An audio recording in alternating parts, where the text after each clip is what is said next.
Today I'm going to show you exactly how to log into your Gmail account on a computer. This is the full guide, step by step. We'll go from an empty browser window all the way into your inbox, and I'll point out the little things that trip people up. Open your browser. I'm using Chrome, but it works the same in Firefox or Edge. Before I go anywhere, I'm going to do one quick check that prevents sign-in weirdness. Click the three dots in the top right, go to Help, then About Google Chrome. It'll check for updates. If there's one, let it install. You want a current browser when you're typing passwords. Mine's already up to date, so I'm closing this. Now click into the address bar, type gmail.com and hit enter. While the page loads, glance at the address bar. You want it to end with gmail.com or accounts.google.com. Anything else is a fake sign-in page. The real one loads fairly fast. Once it's up, I'm going to bookmark this. I do this on every computer I use because retyping it gets old. Click the star in the address bar, name it something you'll recognize, and hit done. Now it's just one click next time. The sign-in screen is asking for your email or phone number. If you've signed into Gmail before on this machine, you might see a list of accounts right here. Just click the one you want, or click Use Another Account if you need a different one.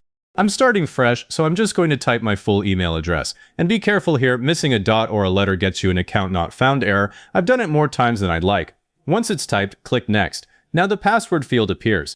Before I type, I want to mention that the Stay Signed In option is right below it. If you're on a shared or public computer, uncheck that box. I'm on my own laptop, so I'll leave it checked. Type your password. If you want to double check for typos, click the little eye icon inside the field. It'll show the characters briefly. That saved me when caps lock was on without me noticing. Click Next. If you have two-step verification turned on, and I hope you do, your phone now lights up with a prompt. I just tapped the notification on my phone and confirm it's me. No prompt?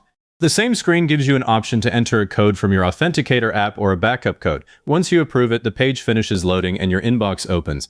And there it is. Right away you can see your messages and the search bar at the top is ready to go. Now that you're in, a few things you'll want next. If you ever need to switch accounts or sign out, click your profile picture in the top right corner. From there you can add another Gmail account or log out entirely. That same menu is where you manage multiple profiles once you've added them. Also, if you happen to forget your password, the sign-in page has a Forgot Password link right below the password field. It walks you through a recovery flow using your phone or recovery email, so you're never really locked out. And if you're setting up Gmail on your own computer, I'd keep Stay Signed In checked, but make sure two-step verification is on. It's the strongest combination for both convenience and security. If this walked you through it smoothly, hit that like button, subscribe to the channel, and leave a comment saying this was helpful. Comments genuinely push this video to other people who need the same thing.